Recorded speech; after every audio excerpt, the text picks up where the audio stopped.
Ladies and gentlemen, welcome to the Edward K.Y. Chen Distinguished Lecture 2025. I'm Xiaoying Chu Kevin, a Year 3 student in International Business and Global Management program. And I am Emi Hasegawa, a Year 4 student in the International Business and Global Management program. We are happy to be the MCs for today's event. And we are delighted to have Mr. Zhou Cai, co-founder and chairman of Alibaba Group, to share with us his valuable insights. As a business school student, it is such an honor to be able to learn from an industry-shaping business leader firsthand. Before the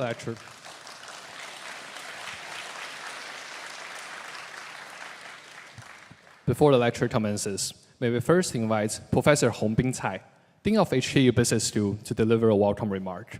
Professor Cai, please.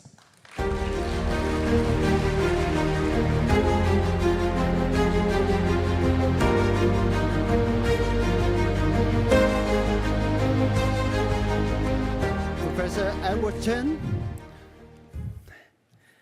Mr. Zhou Cai, Executive Committee member, distinguished guests, colleagues, alumni, friends, ladies and gentlemen, good afternoon. Welcome to Hong Kong U, welcome to this historical Royal Hall, and welcome to this annual signature event, the Edward Chen Distinguished Lecture Series. Now, this lecture series was established to honor a legendary role Professor Edward Chen has played in educating, mentoring, nurturing leaders. For some reason, Edward has lots of secret tricks. So he has been so successful that many of his students went on to become influential leaders in all sectors of Hong Kong.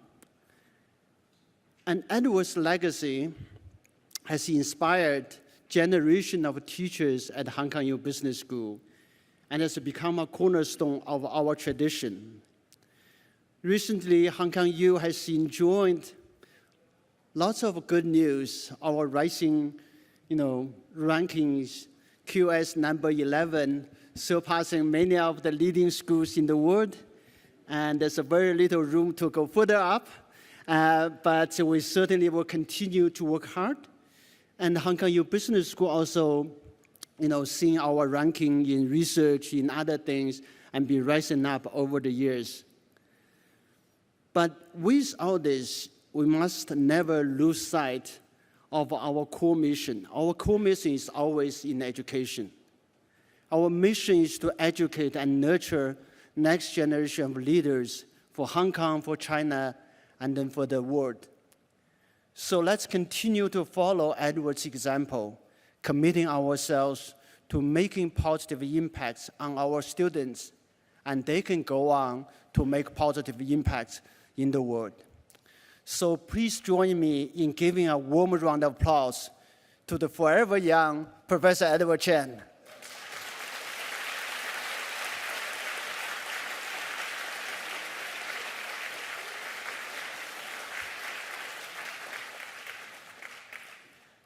And today we're truly, truly honored to welcome Mr. Zhou Cai, co-founder and chairman of Alibaba Group, as our distinguished speaker.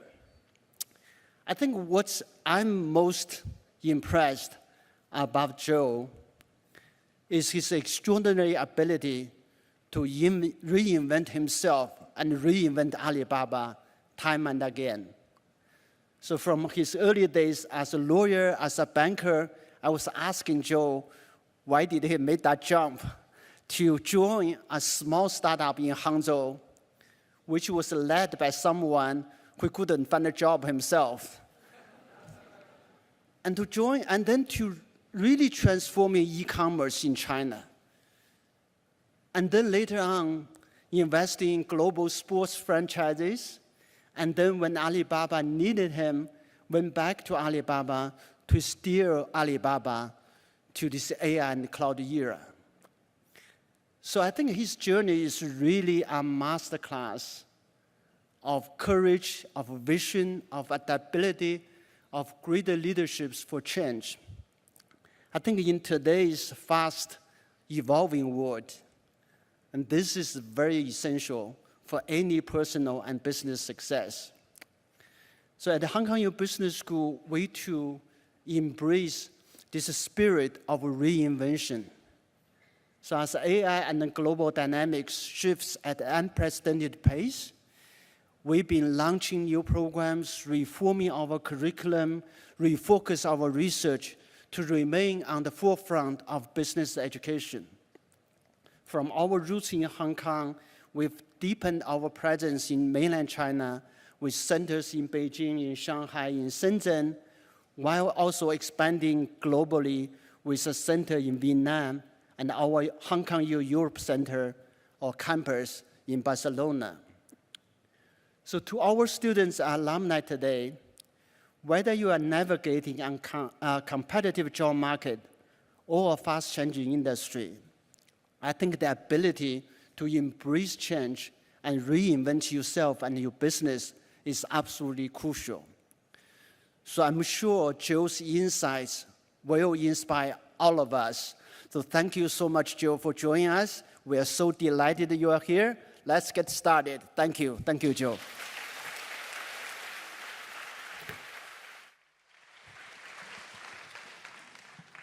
Thank you, Professor Tsai. Please be seated. Wow, Emmy, our hall is buzzing today. Let's make this moment unforgettable with a group photo from the stage. Everyone, please be ready for our official photographer.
May we now invite Mr. Hing Wang Feng, convener of the Edward Chen Distinguished Lecture Series Organizing Committee, to introduce our speaker today. Mr. Feng, please.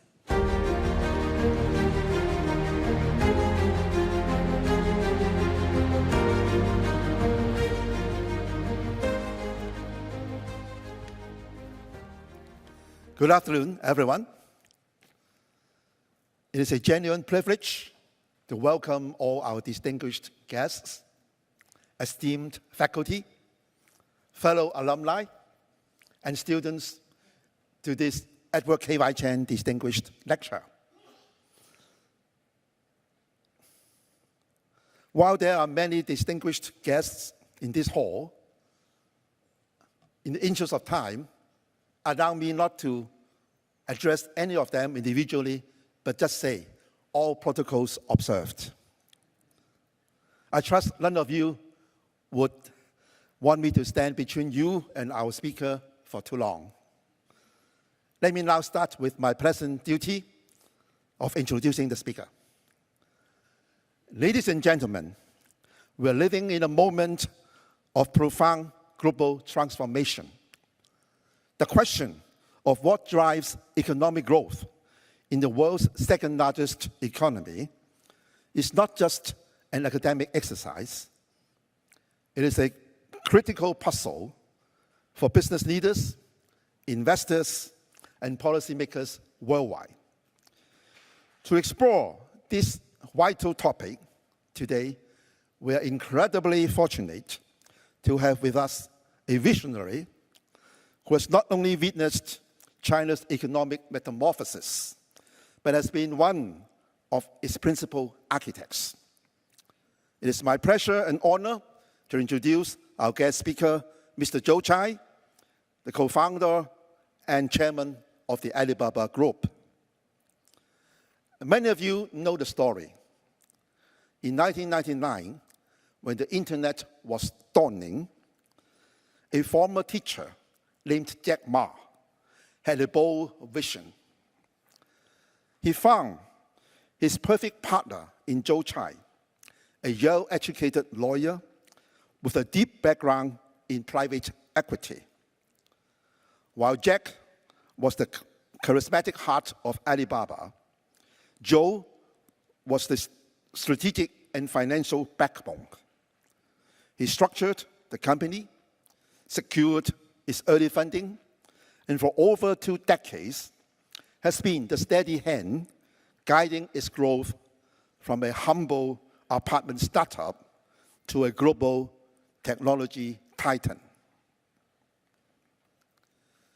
Some of you may recall that Jack Ma was on this stage addressing a similar audience 17 years ago, in the year 2008, as the speaker of our second distinguished lecture. We must thank Alibaba for the great support given to this distinguished lecture series, as we have both of its co-founders as our speakers.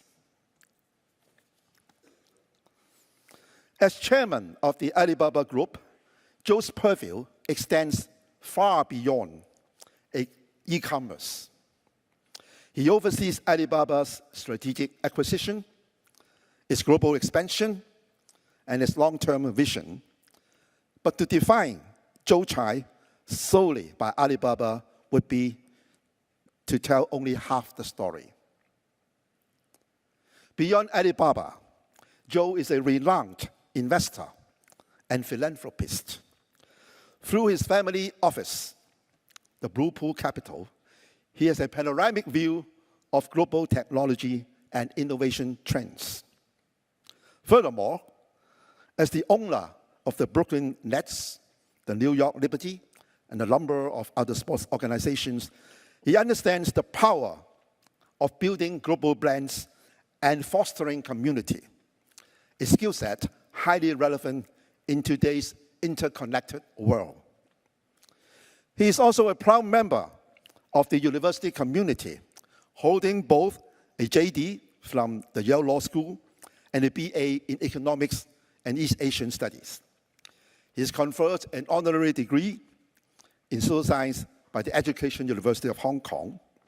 His journey from the classroom to the pinnacle of global business is a powerful testament to the impact of a world-class education and a tremendous inspiration for our students here today.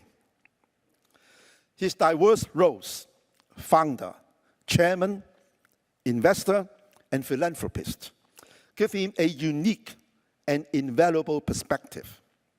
He sees the big picture from the boardroom, the granular details from the balance sheet, and the human impact from his philanthropic work. This is why there is no one better to guide us through today's topic, technological drivers for China's economic growth in the next 10 years. He won't just be speaking about theories. He'll be sharing insights forged in the marketplace. In a moment, he will join Professor Hei-Wei Tang, an associate dean of the business school. Professor Tang is also an associate vice president of the University of Hong Kong. The two of them will have a fireside chat, a conversation that promises to be not just informative, but illuminating. Ladies and gentlemen, please join me in giving a very warm welcome to the man who has helped shape the digital landscape of China and beyond, Zhou Cai.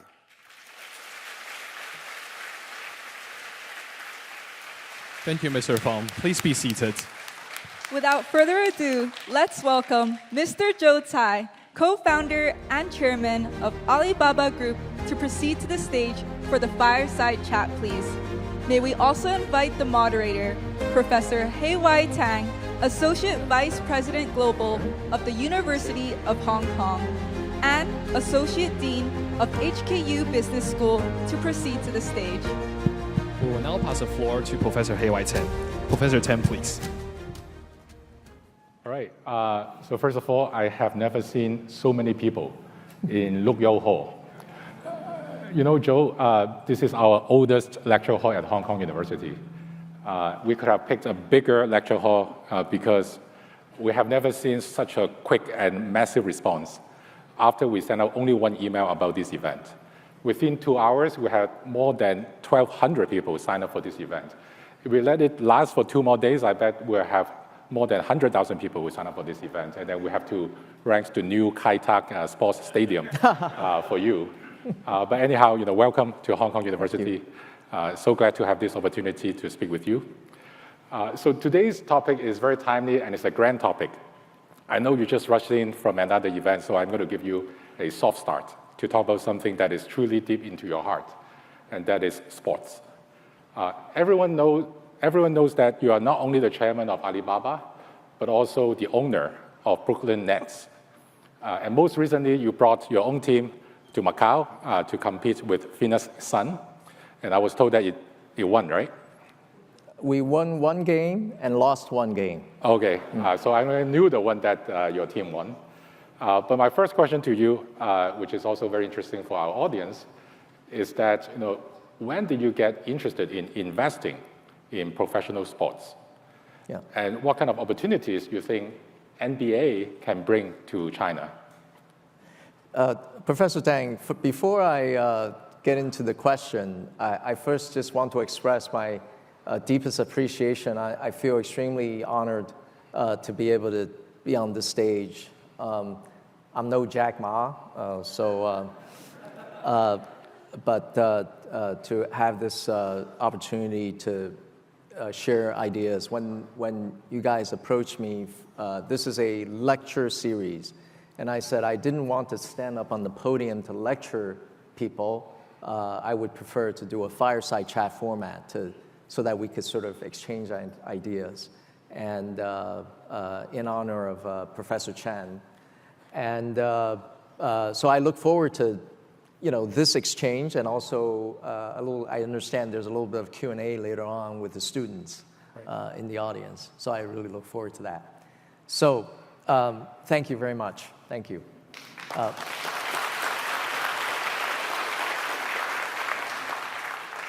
Yeah, so the NBA has been in China for a long time. They've actually played games in China for many, many years. And then there was a hiatus after 2019. This year was the first time in 6 years that the NBA brought 2 NBA teams. One of them is mine, Brooklyn Nets, to play in the Chinese territory. And they chose to play in Macau. They have a deal with the Macau Sands organization to play in Macau for the next 5 years. But part of the deal is that there's a chance for the NBA to also opt to play in mainland China. So at some point, I expect that in the not too distant future, the NBA will be back in mainland China. And from the NBA's perspective, the logic is very clear. China has probably the largest basketball fan base in the world, and everybody follows NBA. Why is that? Because NBA is the league where the best players in the world play.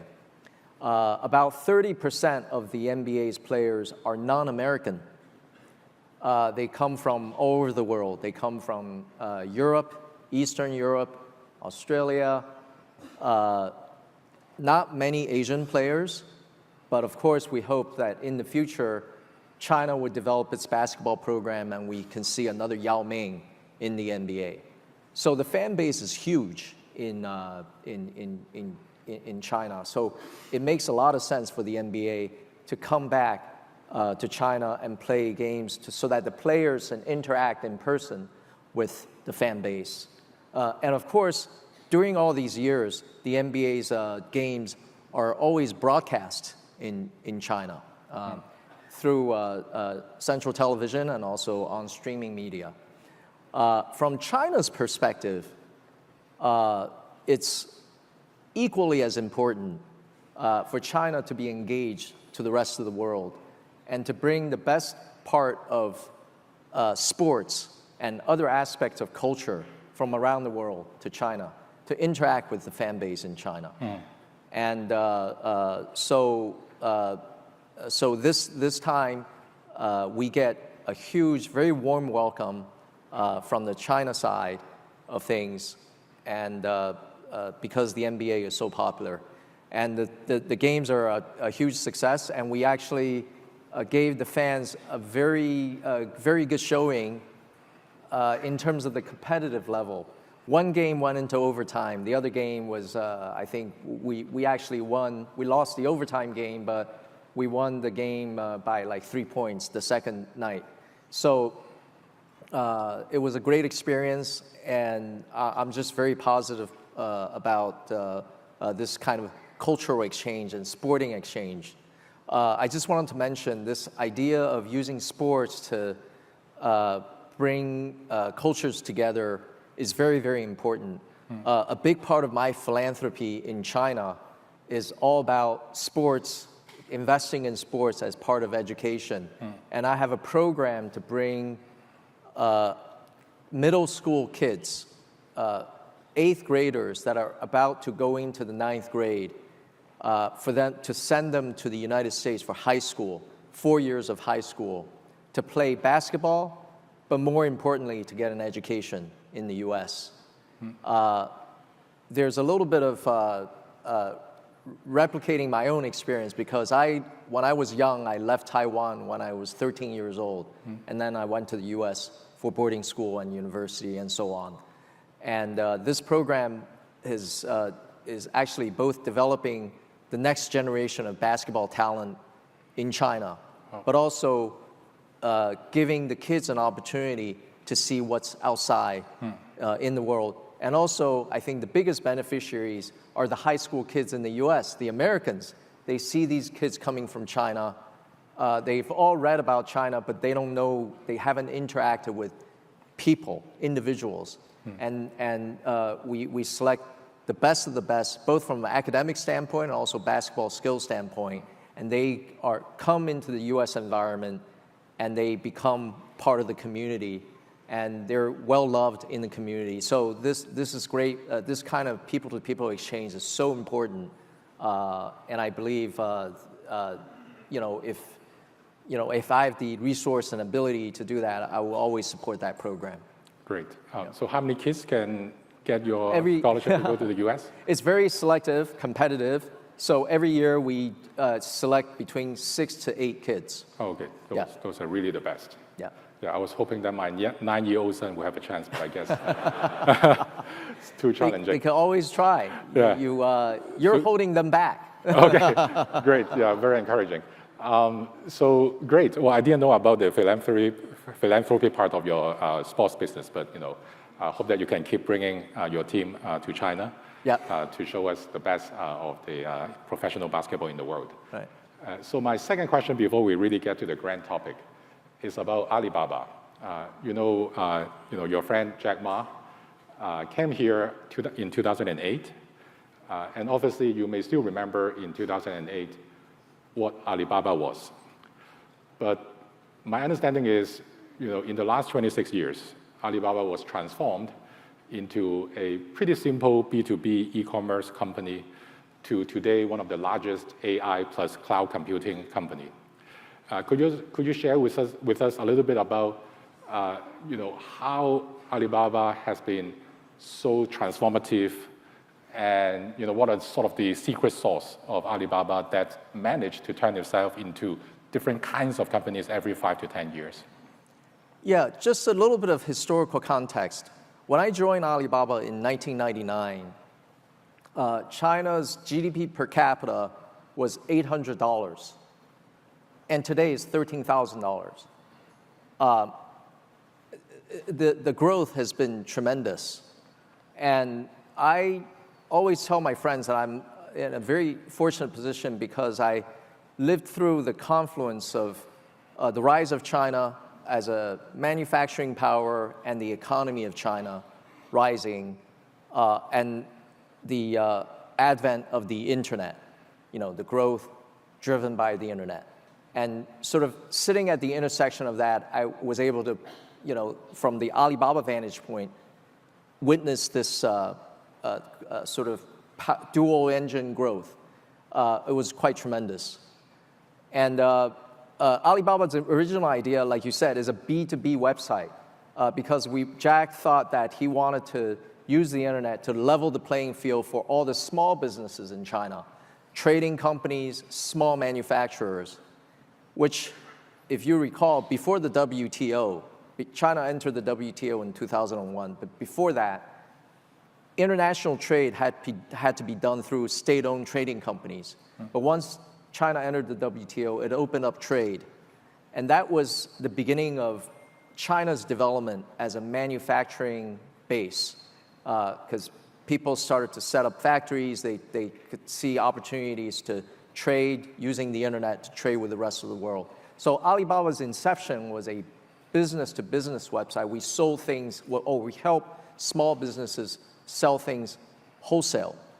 And by the way, Alibaba's first website was in English language,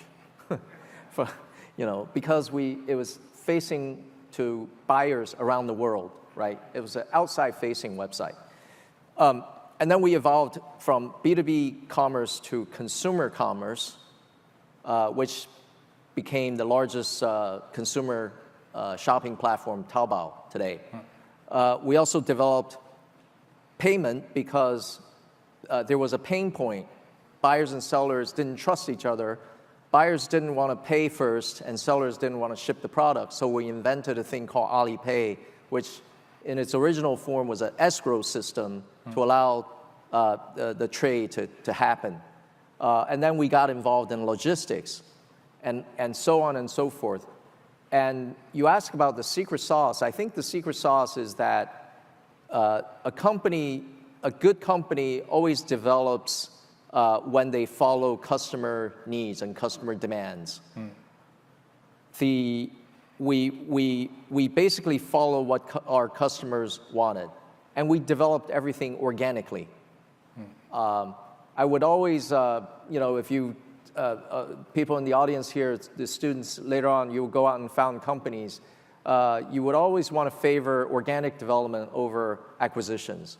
Now, of course, we've also made some acquisitions. Some of them are successful, and some of them failed spectacularly. But always favor the organic development because because you're developing it through your team, and your team has the best DNA in terms of the Alibaba culture and innovation. So that's how we sort of evolved, and then. The reason we got into the cloud computing business was also to service our own need. It's not because someone decided, cloud is a good business, we should, it's a good industry to be in, and we went into it. That's not the case. We developed the cloud business 16 years ago. 16 years ago, nobody was talking about cloud computing.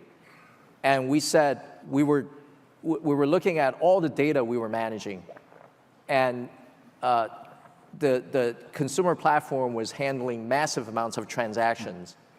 And our CTO came to us and said, if we continue to use third-party software and hardware, we were using servers from Dell and IBM, storage device from EMC, database software from Oracle. If we continue to use that, we will later on hand over all of our profits to these technology vendors. So we developed cloud computing really out of necessity, out of the need to become self-reliant in technology, which is, later on, we'll talk about that as a sort of national theme. And so we had a team that focus on that development of sort of an operating software. Not, when you think about operating software, you think about a single computer, but this is an operating software that worked across data centers, work across multiple computers. And why? Because we need to do parallel compute in order to manage the large amount of data that we have.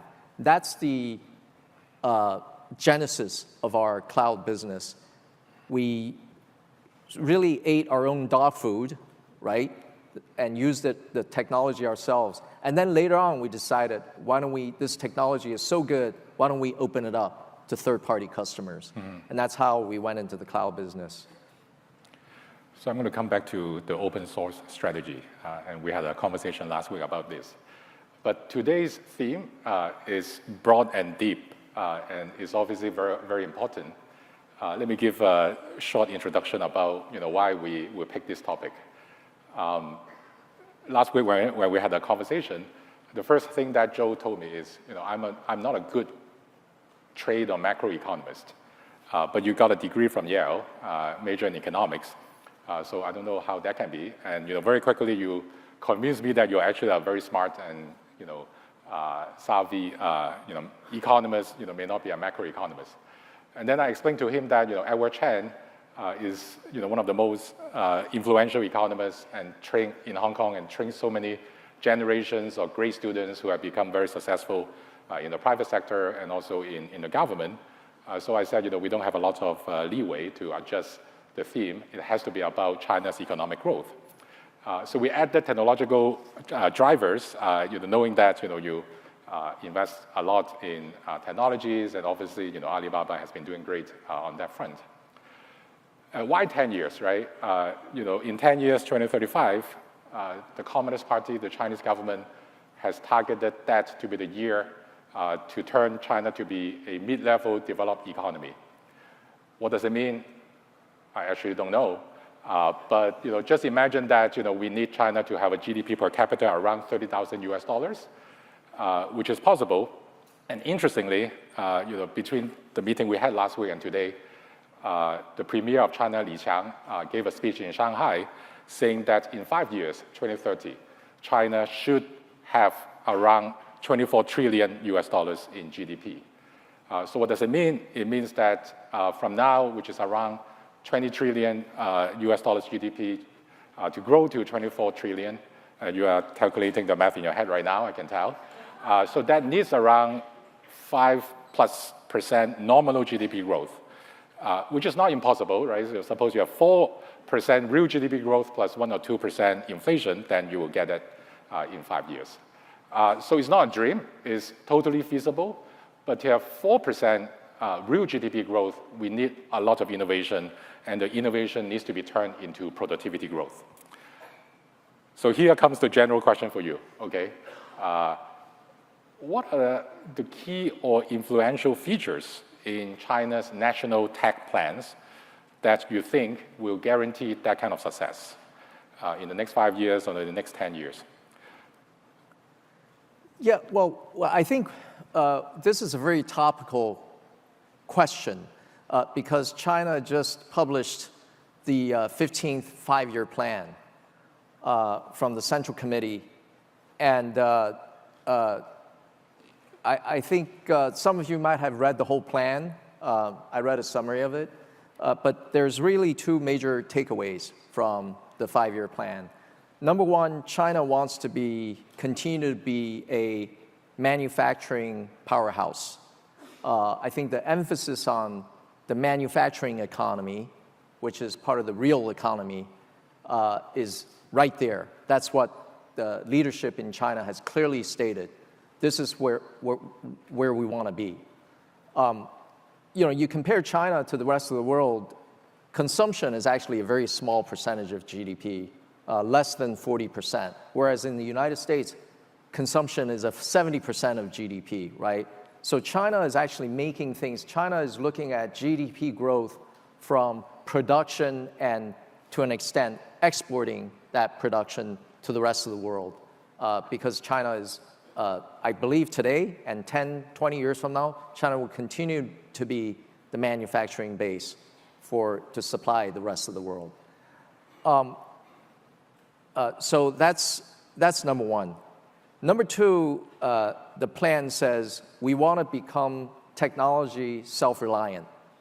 I think this is very much both the foresight of the leadership as well as a reaction to what's going on with geopolitics, where the United States and some of the European countries are restricting critical technology from China. So China believes that we have to develop our own technology, which is China's already today very much well on the path of doing that. Now, going back to the first goal of maintaining a manufacturing base, if you look at the history of China and how China has become a wealthy country, I said $800 GDP per capita to 13,000 today, and we'll get to 30,000, in the next 10 years. The path of wealth creation has been in production and making things and supplying that to the rest of the world. And I actually think that this is, but there's a lot of criticism around that. They say, oh, China has excess capacity. They're exporting excess capacity to the rest of the world, as though that's a terrible thing. Well, if you think about it, did everybody criticize the German car industry for having excess capacity when Germans exported all of their cars? I mean, definitionally, excess capacity simply means you have production capacity that your domestic economy cannot absorb. Therefore, you resort to exports. But the use of the word excess seems to be like a dirty word, but it's not. It shouldn't be, because how a country becomes wealthy is to make things and collect money from the rest of the world to make their own citizens wealthy. And I truly believe that continuing on this path of being a manufacturing center for the world, and now high-tech manufacturing, not making shoes or T-shirts, if we continue on that path, China will continue to grow its economy, and the citizens will continue to gain wealth and gain disposable income. And at some point, consumption will come. Today, we through the Alibaba platform, we see a lot of consumption. I give you a data point. There are something like 56 million. There's 56 million people on our platform that are spending more than $6,000 per year on Taobao. Okay, that's way more than the average disposable income of Chinese citizens. But we already have the scale. That many people that are spending that amount of money. So at some point, consumption will come, but I think the leadership in China understands the foundation to a healthy economy, growth, and wealth creation stands with having a strong manufacturing base. And today, it's high-tech manufacturing. So China is the best in the world when it comes to making electric vehicles, batteries, solar panels, and all those things that the rest of the world needs. So everyone talks about AI, and obviously China has been investing a lot in AI, and the DeepSeek moment has really shocked the world. And I guess a more general question about the national tech agenda in China is, again, I asked you the secret sauce question for Alibaba. Now I'm going to ask you the secret sauce question for China's technological policy. How did they do it, right? I mean, there were export controls by foreign companies, foreign countries, and China just 10 years ago was, really doing simple manufacturing, and now, as you said, advanced manufacturing with different aspects of AI that appear to be competitive and even challenging to the US in terms of their technological leadership. So may I push the question a little bit forward to ask you to focus a little bit on AI and what are sort of the secret sauce or the national policies that promote that kind of growth? Well, obviously, when you talk about national policy, China is, the government has identified areas for investment, for example, in semiconductors, in semiconductor manufacturing process, in equipment that makes semiconductors, all that. I think that's all good, but the part that I focus on that I really thought was very interesting is a couple of months ago, the State Council came up with a sort of AI plan. And Chinese people are very practical. It's very goal-oriented. The AI plan simply said by 2030, which is 5 years from now, we should see 90% penetration of AI agents and devices. That's what the State Council said. So they basically said, here's the goal. We'll let the market figure it out. Whether the market is state-owned enterprises or private entrepreneurs, they will figure out how to proliferate and make high penetration of AI in China. And I think that's really a great policy because all of us, as we're all part of sort of the so-called AI race, right? The race between China and US AI. At the end of the day, you don't keep score by looking at, how good these large language models are. The score is being kept by the adoption rate. The more people that adopt AI, the more society will benefit. So China's whole approach is the proliferation of AI. And I think that's a great policy. Mm-hmm. So I remember I talked to you last week about the uniqueness of China's AI ecosystem. And then you talked a lot about the talent pool, the infrastructure, the fact that China has advanced manufacturing while a lot of advanced economies don't have today, as well as the ability to generate energy efficiently. So could you share with us, with the audience about the competitive advantage of China in terms of becoming an AI superpower? So right now, I think the way Americans want to define who's winning the AI race is purely by looking at how good the large language model is. So one day is OpenAI, the next day is Anthropic, and then the Alibaba Quinn model becomes. By the way, the Alibaba Quinn model just won a 2-week contest of trading cryptocurrencies and stocks. Wow. They ask something like 10 different models, American models and Chinese models. The Alibaba model actually became the winner of the whole thing, and DeepSeek is second.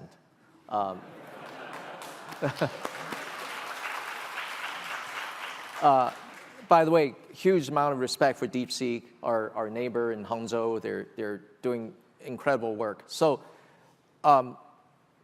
if you compare, we don't look at the AI race according to the American definition. We look at the entire stack of where China has the advantage. You start with energy. China has an advantage in electricity generation, and that's because 15 years ago, the government had the foresight to invest massively in energy transmission.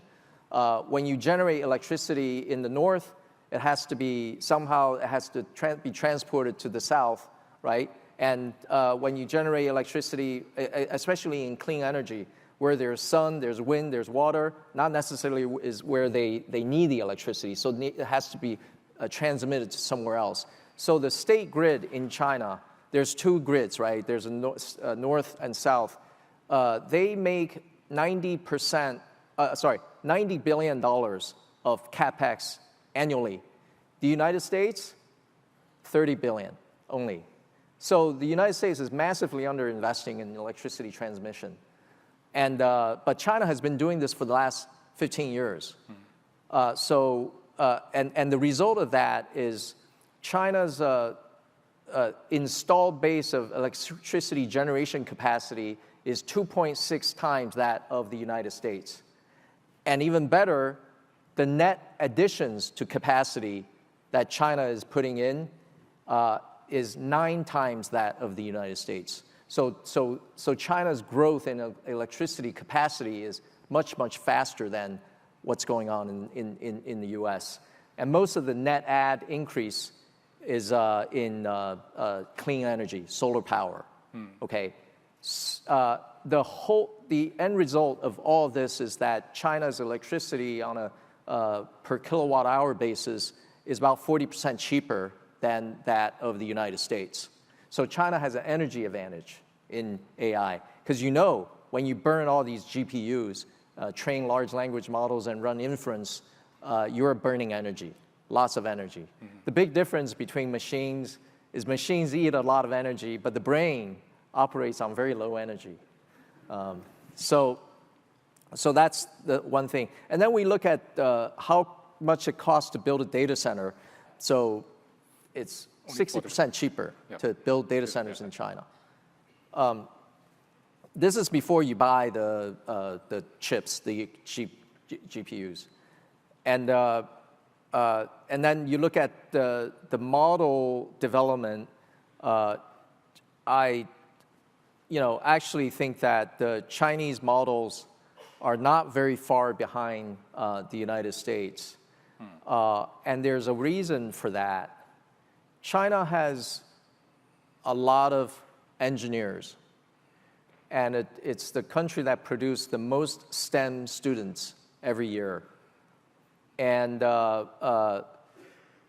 training, you would think that developing AI and training models is a very sort of high-level research type exercise. But a lot of the work is actually in the engineering. You have to work on the system to make the system very efficient in training the model with hundreds of billions of parameters, even 1 trillion parameters. If the system is not efficient, it will cost you a lot of GPU resources. So China being lacking in GPUs actually creates an advantage of starvation. When you don't have a lot of resources, you are forced to innovate at the systems level. And this is where China is strong, and lots of engineers talent. Globally, so very interesting thing, globally, almost half of the AI scientists and researchers have had a degree from a Chinese university. Globally. Whether they work in the US companies or they work in Chinese companies or anywhere globally. So what that means is you go to a company in the US, many of them are ethnic Chinese. And that's very, and I just recently saw a post, a social media post. Someone working at Meta, which is Facebook, is complaining that this is not a non-Chinese person. He's complaining that the AI team that he's working in, everybody is speaking Chinese, and they're sharing ideas in Chinese he doesn't understand. But they're so smart in creating all these AI tools, they should be able to real-time translate Chinese into any languages. Yeah, but still, in a sort of water cooler conversation, or you sit down in the cafeteria, it's like it's hard to capture everything, right? So, so what that means is a lot of the idea sharing and exchange is happening in Chinese globally in AI. This is the first time Chinese language is an advantage. It had been a disadvantage for Chinese companies to expand overseas, because when Alibaba goes to open up an office in Italy or in Japan or in the US, the people that we hire locally, they can't speak Chinese, so they speak English. So our people sitting in Hangzhou have to communicate to them in our second language, which is not ideal. Yeah. And I think that's a huge hindrance for Chinese companies to expand overseas. But now, knowing Chinese has become an advantage in the AI world.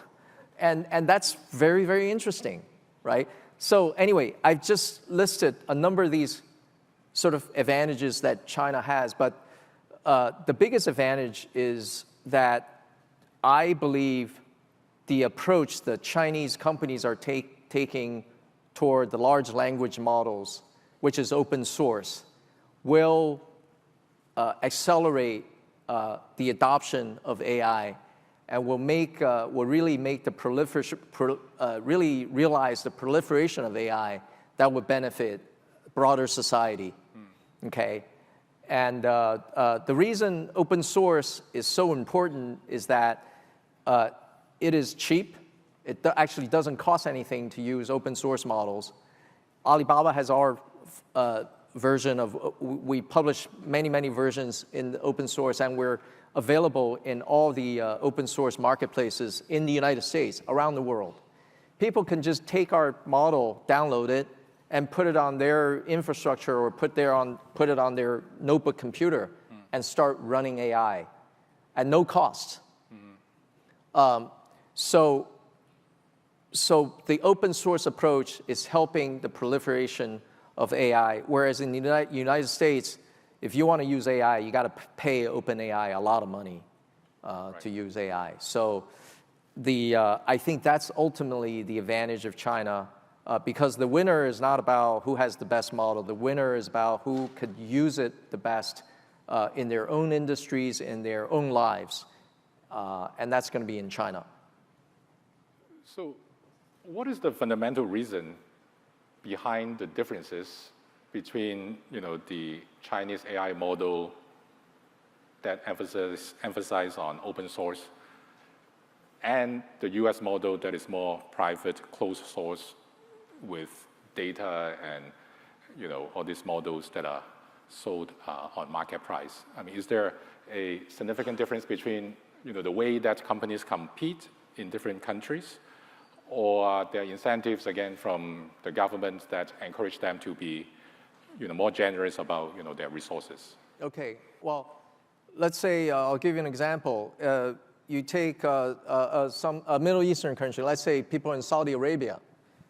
They say, well, we want to develop AI, and we want our AI to be sovereign to us, meaning that it's Saudi-developed AI. But of course, most countries in the world don't have the actual talent to develop their own sovereign AI. So if they're choosing between using OpenAI through an API or just taking the Alibaba open source model, just taking that and develop on top of it, I think the cost benefit is clearly in favor of open source. And there's also another reason, data privacy. If you are using OpenAI and doing further training on the model, you're feeding your data into an API. You have no idea, it's a black hole. You have no idea where that data is going. Whereas if you work with open source AI, you can better control data privacy, and you can set up your own private cloud to store your data.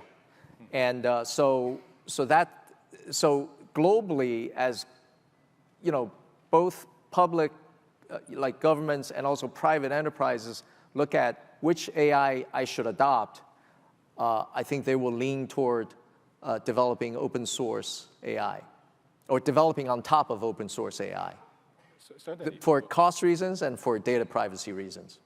Certainly, but let's take Alibaba as an example. How do you guys make money by being so generous, right? Allowing people to use your open source AI. You must be making money somewhere else, right? Yeah, so that is a great question. And so we don't make money from AI. That's the answer. But no, we remember we run a cloud computing business. So when you run models, you need to have cloud infrastructure. And it's a very sophisticated infrastructure. It's not something that any company can just hire a few engineers to build. You need both the expertise in that infrastructure of running AI and also the scale, because this is a scale game with, just like individually, we don't build our own hotels. You go rent a hotel, you go stay in a hotel. So because the hotel operators have scale, same thing as the data center business, the cloud business. It's all about aggregating infrastructures, and as you have many customers, you have that operating leverage to lower the unit cost of serving your customers. So through our cloud service, if people are running AI and they happen to want to use Alibaba Cloud, we have a whole suite of products from storage to data management to security to networking to containers, which is a term that I really don't understand anyway. I'll just say it. So all of these suite of products will help you run your AI more efficiently on our infrastructure, and that's how we monetize. Great. So my last question before I turn to the Q&A from the iPad, by the way, sorry, is there are lots of students here. In fact, 80% of the audience are students, ranging from undergrads all the way to PhDs.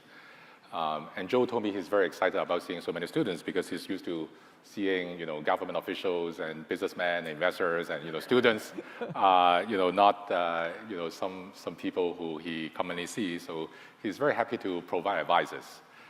So what kind of skills you think young people should get in preparation for the AI era?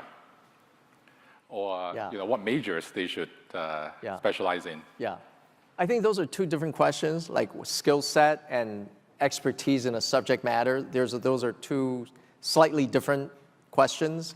From a skill set standpoint, I still think you should learn, number one, how to acquire knowledge, and number two, develop analytical framework for analyzing information, coming to your own conclusions, right? And a number of things that you could do to help you do that.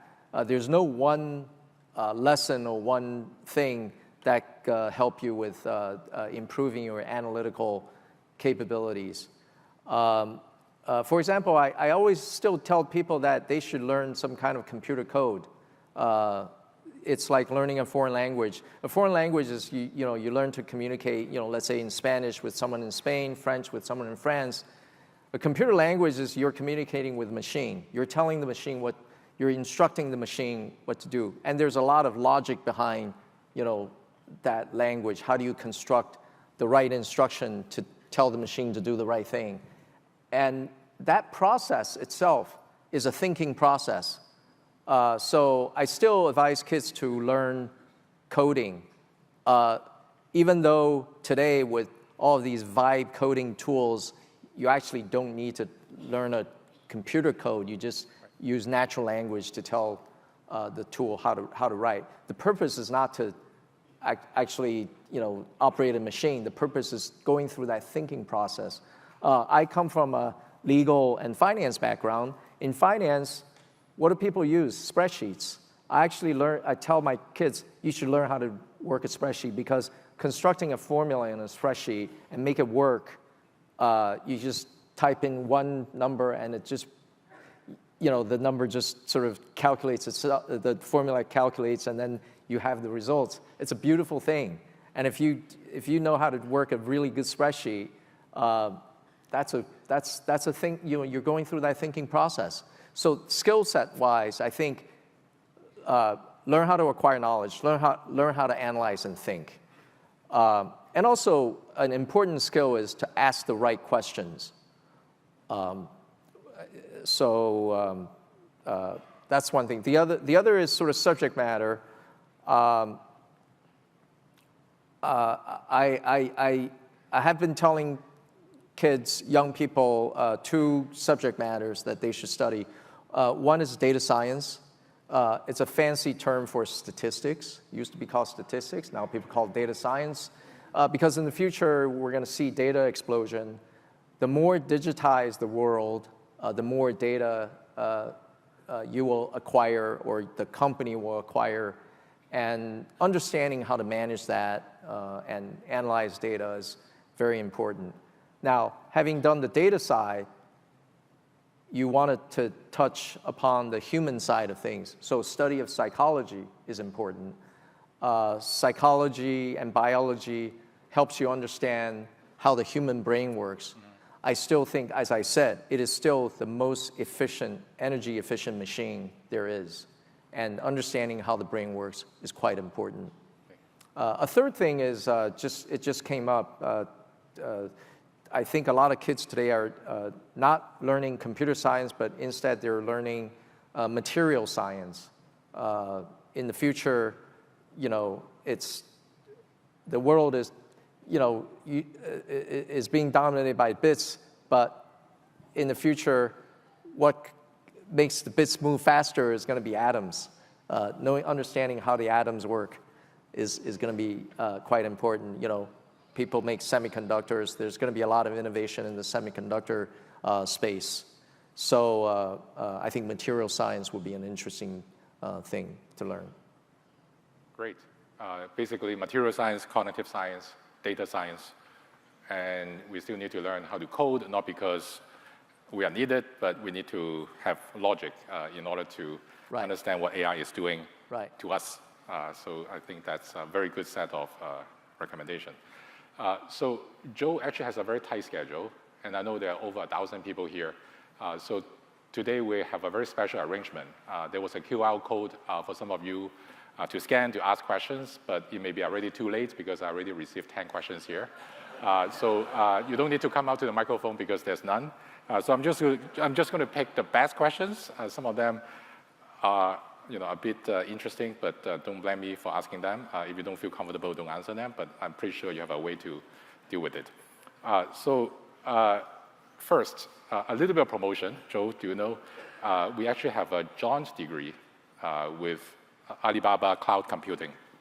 So it's not a degree, sorry, it's a course. But you can get credit in order to get a degree. Thank you very much for Alibaba's support. There's a student from that course who asked a question.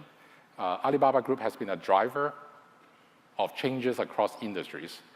What would be the next big change driven by cloud computing that would influence people's behavior and businesses? So we see cloud computing as a utility, and it is like electricity. It's powering different activities, different technologies.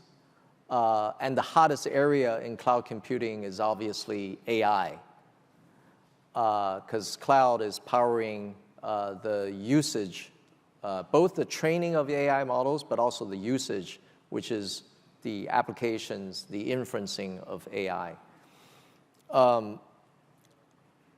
So I'll mention probably the next sort of big transformation in AI is when people start to use AI not as just a tool, but as a friend.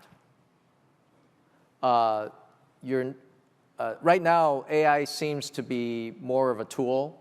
We all want to use it to make ourselves more efficient, our company more efficient. AI is already helping us to code, so we don't have to have as many software engineers. But when does AI become sort of your companion? That's when if most people start to see AI just like it's another human being, that's going to really transform the world. It's going to transform behavior. Sometimes it's scary to think about that, but I see that happening. So is it what people call ASI, like artificial superintelligence, and this is something that... or AGI, artificial general intelligence, when AI, the traditional Turing test, the AI is behaving or acting in a certain way that you can't tell if it's a human being or not. Right? You can't tell. So when you're interacting with it, when you're doing a back and forth interaction, AI is coming up with answers just like it's your friend. Mm-hmm. That is both exciting but also kind of scary. Mm-hmm. Okay, so the second question is very interesting, and I wanted to ask this question, but the theme was set by the committee led by Professor Chen. So, but this question, which is a career advice question, many students and some mid-career people like me have been thinking about starting a business or joining a startup. In the late 90s, you had a very good job, I was told, in Hong Kong. And then you went to Hangzhou, you met then your co-founder, Jack Ma. why did you decide to give up a pretty lucrative salary to join a startup that may or may not have such a bright future? What determined your decision? And for people who want to join a startup, what should be the right moment, and what are the critical considerations that they should have? When young people or even old people like me make decisions, we're assessing risk and upside. If you make a decision and things don't go your way, you're taking a risk. But if things go well, then what is the upside? So you can pretty much, it's not exactly a mathematical thing, but you can pretty much assess the downside and the upside. When I joined Alibaba, I thought that the downside risk was very limited. Why? Because I have a good university degree. I went to law school. I have a law degree. And worst comes to worst, I can always work as a lawyer. So the downside is limited, but the upside is, you can't imagine. It's unlimited. And so I was facing an asymmetrical risk situation. Just the finance students here, it's just like a call option, right? So the decision is very easy for me. Asymmetrical risk reward. And you always wanted to find those asymmetrical risk reward situations. But I think if you really try hard to find it, you may not be able to find the opportunities come to you. So the most important thing for the young people here is preparedness. You have to be prepared to seize that opportunity when it comes along. You don't know when it's going to come along. Yeah. So this question is about whether AI is the next internet bubble. We have gone through the early 2000 bubble booming and then burst. And if you pay attention on the stock prices of the Magnificent Seven, they have been rising like crazy, and I regretted so much for selling my NVIDIA stocks too early. So we are not asking for stock market tips, but do you think there's a bubble? And if it is not, why you think this time is different? Yeah, well, there's really two concepts of a bubble. There's a real bubble, and then there's a financial market bubble. I have no idea whether there is a financial market bubble because valuation of stocks is kind of an art. You have to, even though it's very, there are established theories on how you value a stock. You can assign a stock a 50 times P multiple because you think the growth rate is very, very high. Does that make sense? I don't know. There may be a financial market bubble relating to AI, but the AI phenomenon is real. So all the infrastructure people are building, all the development resources that go into models, it's not going to go to waste because it's a real phenomenon. Just like internet, in the year 2000, around March, there was an internet bubble bursting. It was a stock market bubble bursting. But the internet today, the internet is here. In fact, the internet is even stronger today, right? So the technology itself is not a bubble. So this question is very interesting. Our students are really smart. They ask more interesting questions than me. So about management style in managing different types of companies, right? So you have your professional sports investment. I don't know how involved you are in managing your basketball teams and also a lacrosse team, and also managing a tech company. What are the similarities between managing the two different types of companies, and what are the dissimilarities? And how important it is to build a team and a corporate culture? So I guess it's a very broad question about leadership, management in at least two very different sectors that you have businesses in. Yeah. When I bought the Brooklyn Nets, the NBA, people try to give me unsolicited advice. They say, professional sports is totally different. It's, you know, you're used to business, managing a company, but in pro sports, there are stars. It takes a different kind of approach to manage a professional sports team. And Joe, you really don't understand how it works, so you have to entrust it to the people. And then I found out that the people that are involved in the sports world, they don't know anything. All they know is they have relationships. They have thick Rolodex. So they know who to call. They have relationships with the players' agents and, you know, all that. Now what I'm seeing is managing a sports team, the philosophies are converging between business world and the professional sports world when it comes to good management. Number one, you have to pick good people. So in my Brooklyn Nets organization, I have a very good general manager that manages the basketball aspects. So which players to sign, trades, draft picks, and things like that. That's the basketball part. And then I have a CEO that manages the business part. That's selling tickets, selling sponsorships, marketing, fan base development, things like that. Same thing. I mean, you know, just like in a business, you really have to rely on people. And you really need to find people that are better, more skilled, more talented, and smarter than you are. Otherwise, you become the bottleneck to the growth of the organization. So in basketball, I am not an expert in basketball, right? Much less an expert in playing basketball. But so there are a lot, you know, you want to find the most expert people and then develop that trust with your management team. So basically a visionary leader that motivates the team to move in the same direction, at least for a long time.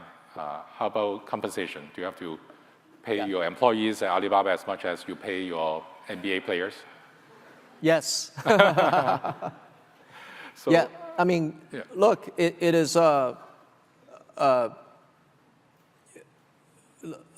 know, this is what I worry about, is how do we retain talent? Good people, they're always in demand. There's always going to be competitors that will be calling them. So developing a compensation philosophy, and also you have to customize a lot of the compensation when it comes to, you know, very senior talent in the company. I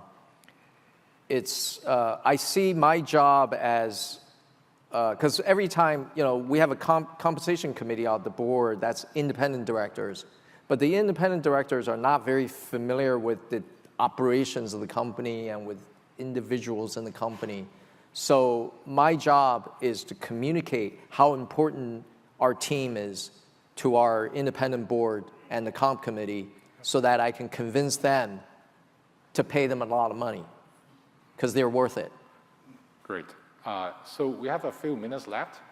I guess let me ask you an easy question for you. And you know, in 2 minutes, can you tell us a little bit about what's Alibaba's AI strategy? What are you guys focusing on right now, and what's the next step? Without revealing too much trade secrets, obviously. No, our AI strategy is very simple. Number one, we do both large language model and cloud so that we can make money on the cloud piece, on providing the infrastructure for AI and for the digital age. And then on the model, we open source it so that more people adopt it. It's pretty simple. That's the strategy. Well, I didn't know it's so simple. I wish, you know, I know how to run Alibaba. And you guys are really the dominant player in that field, although you didn't say that.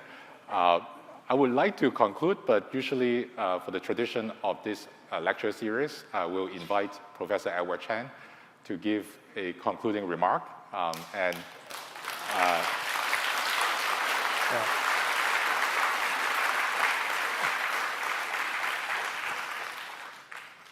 Thank you, Mr. Zhou Cai and Professor Tang, and please remain seated on stage.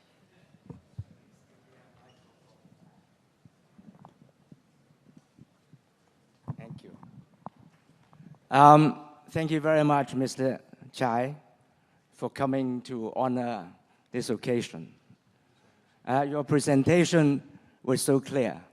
Actually, it needs no summary. But my students may not be happy with it. They told me if you don't make a summary, they may not want to continue the lecture series. So I had better try my very best to sum up what you have said. Now, even you have a lot of insights. Even from the preamble questions, I learned a lot. That is, I learned when you do things, don't just consider private benefits. Social and public benefits are important. Like you invest in basketball game, it's a cultural exchange, underpinning the whole business. When you start Alibaba, it's not only just making money, but the e-commerce B2B platform will also facilitate the small-scale, merchants business. So it's really, the story of success is not only yourself, but also the private, not only, but also the public benefits. But the subject of today is technological drivers for China's economic growth in the coming 10 years. There was no explicit question, Heiwei, but implicit in the dialogue, it is very simple. The major single most important driver, technological or financial or economic, must be AI. That is a driver for China's economic growth in the coming 10 years or even longer. From the dialogue, I understand that there are 4 major factors to account for the success of China's AI development. The first factor is very determined national strategy, top-down. There's a very clear-cut objective. For example, in 5 years' time, 90% proliferation of AI in China. And besides investing in infrastructure, also inspiring private companies to do R&D. So that's first one is national strategy. The second factor is electricity. Electricity, the foresight of China in providing ample supply of electricity is very important. Now, no wonder in the past 2 days I was involved attending the Global Financial Leaders Summit. The fund managers told us, don't just eye your investment in AI companies. You should buy more energy company shares. So that is the tips. And that echoes exactly what Mr. Chai said today. So second factor is the foresight of China in the provision of electricity. The third factor accounting for China's success is the supply of engineers. And at the system level, engineers are very important in AI development. Right. When I was young in the old days, people told me, in America, if you have a problem, the first thing you think of is to find a lawyer. You were a lawyer before. But in Japan, when you have a problem, the first thing that you think of would be engineers. Right. Now it's not Japan, but China. Right. So when we have a problem, we think of engineers. So the third factor is the supply of engineers. The last factor, the fourth factor for China's success, is the open source language model adopted by most of China's AI firms, including, of course, Alibaba. This open source language model is very important, in my view, to promote the further development of AI, because the open source system enables other people to modify, to improve on your model, and therefore speeding up AI development. But also, if you adopt the AI open source model, you also speed up the proliferation of AI into the whole population. So these are the 4 major factors, if I understand, accounting for China's success.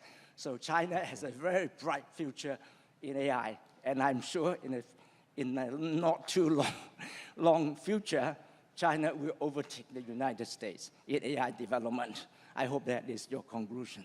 Thank you. Thank yes. you.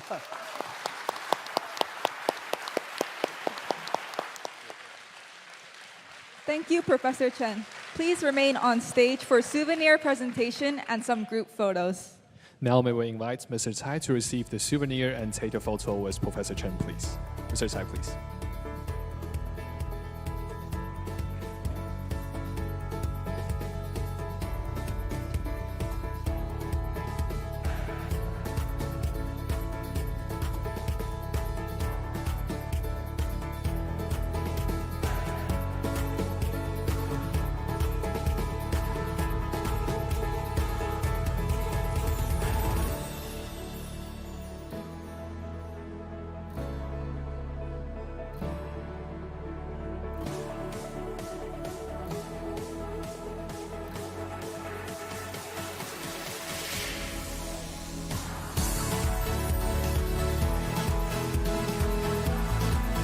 Thank you, Mr. Tsai and Professor Chen. May we now also invite Dean Tsai, Professor Tang, and the Executive Committee members of the Edward K.Y. Chen Distinguished Lecture, including Mr. Hing Wang Feng, Professor Patrick Nip, Professor Bernadette Choi, Mr. Adrian Lee, and Mr. Anthony Leung to take a photo together, please.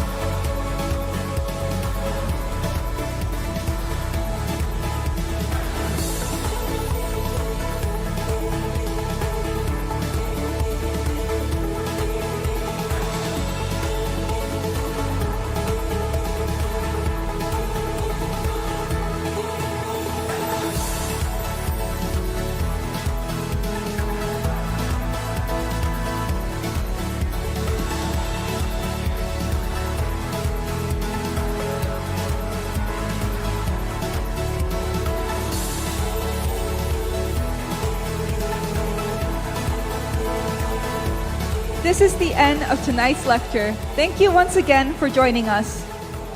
Have a great evening and see you all next year.